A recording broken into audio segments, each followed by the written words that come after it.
Eu sou Lisa Guerra, estudante de psicologia, e não é novidade pra ninguém que The Last of Us é uma obra de arte, e eu não tô falando só dos gráficos ou da jogabilidade, mas também do enredo, da profundidade e do background dos personagens.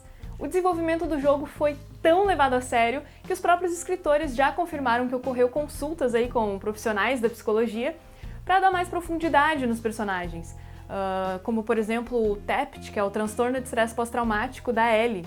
Então certamente o jogo rendeu muita discussão aqui no canal, e a gente tem uma playlist analisando o primeiro jogo, analisando o segundo jogo, a gente também tem uns vídeos aí individuais analisando só o Joel, outro analisando só a Ellie, inclusive esse aqui é o meu favorito. Eu gostei muito de ter produzido ele, acho que foi o que eu mais gostei até o momento, o da Ellie, né? Mas o assunto de hoje não podia ser diferente, e é a Abby, a antagonista do segundo game. Então bora relacionar a trajetória dela com alguns conceitos da psicologia e tentar tirar algumas reflexões. Afinal, é cada vez mais importante a gente conversar sobre saúde mental. E se você gosta desse tipo de conteúdo, já se inscreve aqui no canal, que toda semana a gente tem alguns vídeos aí diferentes analisando e juntando psicologia com cultura pop. Bora!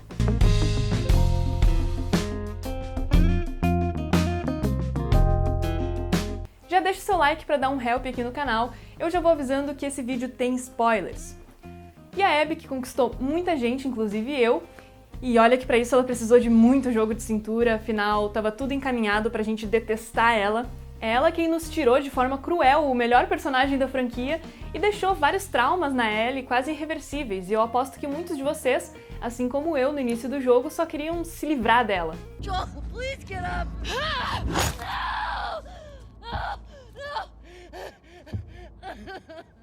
Aos poucos o game vai nos revelando um pouco da história, mas além disso, o game ainda nos força, assim, ele força a barra, fazendo a gente controlar a Abby e jogar com ela. Gradualmente as camadas da personagem vão se revelando, a jogabilidade com ela é muito mais fluida e interessante, e do nada, pá, você tá conquistado, entendeu? Assim como a Ellie, a Abby também passou pelo seu TEPT, que é o transtorno de estresse pós-traumático, e que seria quando o sujeito vivencia de forma direta ou indireta alguma situação de extremo estresse que geram traumas.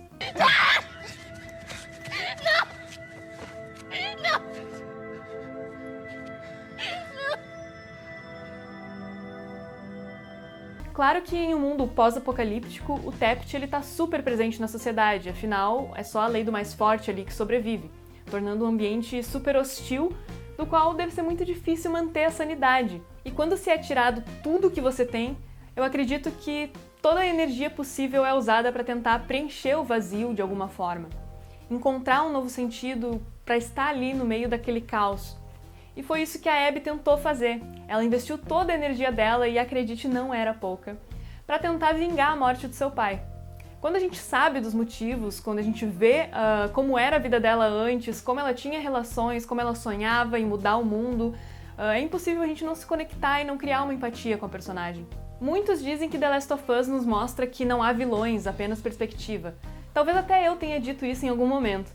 Mas quando olhamos pela perspectiva da Abby, me faz pensar que, na verdade, todos nós somos vilões e também heróis.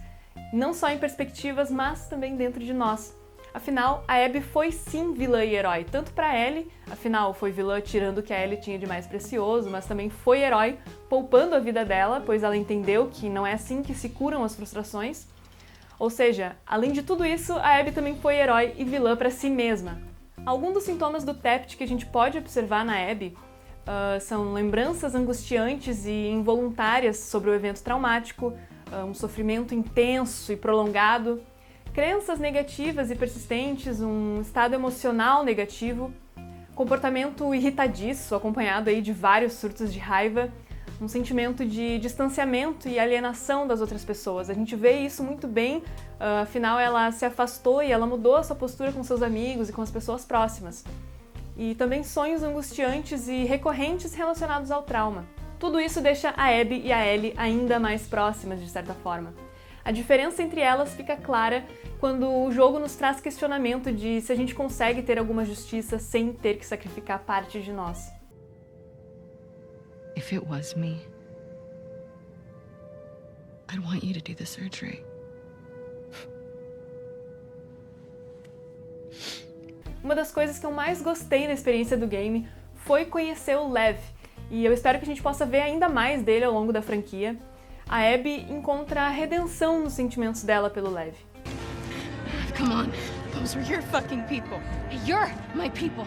Toda aquela luta entre a WLF e os Serafitas podem ser relacionados também com a luta da Abby com a Ellie, porque a gente conhece a história dos dois lados, os danos já foram feitos, mas parece que ninguém vai recuar de uma luta que não vai resolver nada. A perda não é algo novo para Abby. Além dela perder o pai, os amigos, ela perde o que seria o lar dela com o Isaac, apesar dela ser super usada por lá.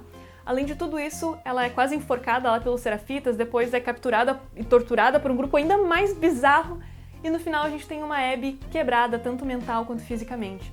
Ela tá exausta, ela só queria encontrar os vagalumes, o que antes era para ela um lar. Em comparação com a Ellie, que também tá física e emocionalmente exausta, a gente tem que entender que a Ellie escolheu deixar a Dina, assim como escolheu deixar Jackson.